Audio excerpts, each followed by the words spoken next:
In a small Pakistani village surrounded by green fields, tall mango trees, and dusty narrow paths, lived four poor sisters, Amina, Basma, Maryam, and Hira. They were known in the whole village not because of their wealth, because they had none, but because of their kind hearts, strong courage, and endless hope, even in the hardest days. Their parents had died many years ago, leaving behind a broken mud house, 2 old charpais, and a few clay utensils. The sisters had no land, no animals, and no steady income.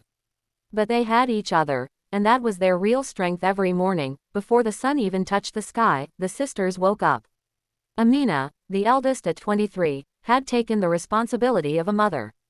She swept the mud floor, lit the chula, and made tea if there was sugar, sometimes without it when there wasn't. Basma, 21, fetched water from the village handpump. Sometimes she had to wait in long lines behind other women. Her hands would hurt from carrying heavy steel buckets, but she never complained. Maryam, 19, washed the clothes. Even in winter, she dipped her hands into freezing water, scrubbing their old clothes until they looked almost new. Little Hira, only 16, collected firewood from the forest. Sometimes she returned with scratches on her arms, sometimes with no wood at all when the police did not allow entry. Their lives were hard, but still, every night they laughed, talked, and believed that tomorrow would be better. The villagers did not always treat the sisters kindly. Some women whispered, "Poor girls, no dowry, no parents, no future." Some men laughed, "They can't even afford proper clothes." But the sisters ignored these words. They knew that people talked because it was easy. None of those people knew how strong the sisters' hearts were. However, not everyone was cruel. Old Chacha Rauf, a kind shopkeeper, often gave them flour or rice on credit. "Pay when you can, Bedian," he always said. And Baji Shahida, a widow from the next street, sometimes shared vegetables from her small garden. The world was harsh, but Allah always sent small kindness through people. One evening, Amina gathered her sisters. "We cannot live like this forever," she said softly. "We must earn properly. We must stand on our own feet." "But how?" Basma asked. "We don't have money to start anything." Amina thought for a moment, then said, "I will start stitching clothes. People give their clothes to tailors even in this village. I will learn." The others looked at her in surprise. They had never thought of starting a business. "But we don't even have a sewing machine," Hira reminded. Amina smiled slowly. "We will save 1 rupee today, 2 rupees tomorrow. Slowly we will get there." And so they began saving. Whenever they sold firewood, they kept a small amount aside. Whenever they washed clothes for neighbors, they saved 2 or 3 rupees.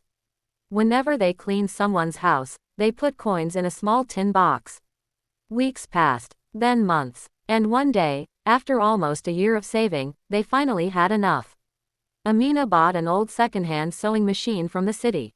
It was heavy, a little rusty, but it worked. That night, the sisters sat around it like it was a piece of treasure. At first, no one trusted Amina. People preferred market tailors or old professionals. Will she sew properly? What if she ruins the cloth? She is just a poor girl. But Amina didn't lose hope. One day, Baji Shahida came with a little girl's frock. "Amina, can you stitch this? My daughter needs it for school."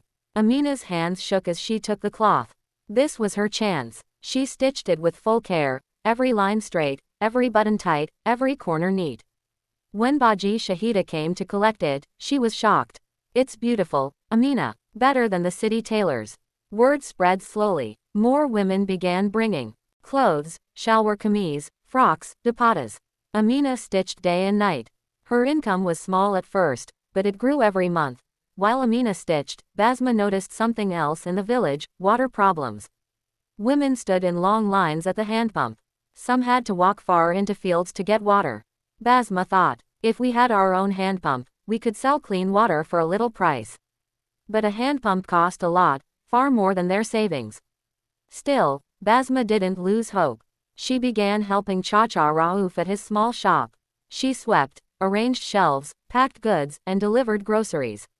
Chacha paid her a small salary.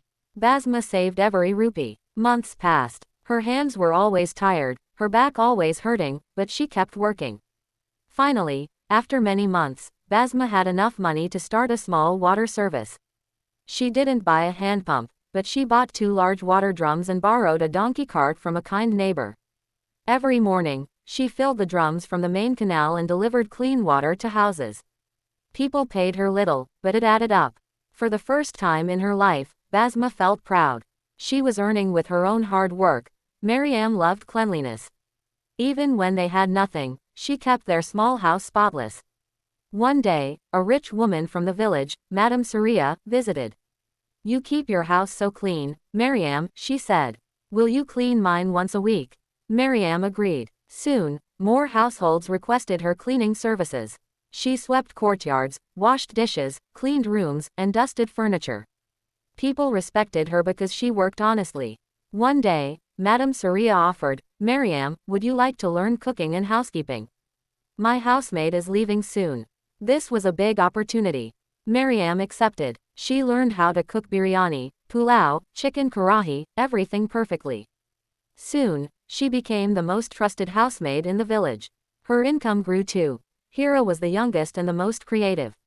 One evening, she collected some dry leaves, old paper, and small stones, and turned them into beautiful decoration pieces.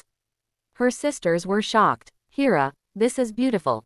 You should sell these." Hira shyly agreed. She started making handmade crafts, paper flowers, decorative frames, painted stones, and small wall hangings.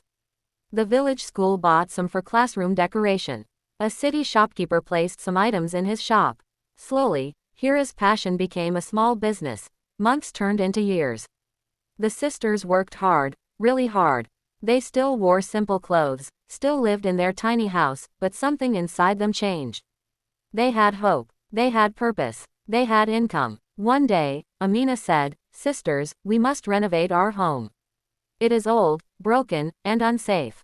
They saved for several months and finally rebuilt their mud house into a small but strong brick house with a tin roof. It was simple, but it was theirs. For the first time in their lives, they felt truly safe, but life is not always smooth. One evening, heavy monsoon rain started. The canal overflowed. Basma's donkey cart slipped on the wet road, and Basma fell, injuring her leg badly. She couldn't walk for weeks. She couldn't work. Amina stitched extra clothes. Maryam took extra cleaning jobs. Hira sold more craft items. They took care of Basma day and night. Through every difficulty, they stayed together. 2 years passed. The sisters' hard work changed their lives. Amina's stitching shop became famous. Basma's water delivery business grew. Maryam was now a trusted housemaid in many homes. Hira's crafts were sold online with the help of a school teacher. One evening, they sat on their rooftop, watching the orange sunset. Amina said softly, "We were 4 poor sisters. Today, we are 4 strong sisters." Basma logged. "And tomorrow, we will be 4 successful sisters." Maryam nodded. "We proved that poverty is not a prison." Hira smiled brightly. "And we did it together." In that glowing sunset, their hearts filled with gratitude. They were no longer the poor sisters of the village, they were an example of courage, unity, and hopefully poverty cannot defeat people who refuse to give up. Hard work and unity make even impossible dreams possible. No matter how small you start, every step matters. When sisters or family stand together, the world cannot break them.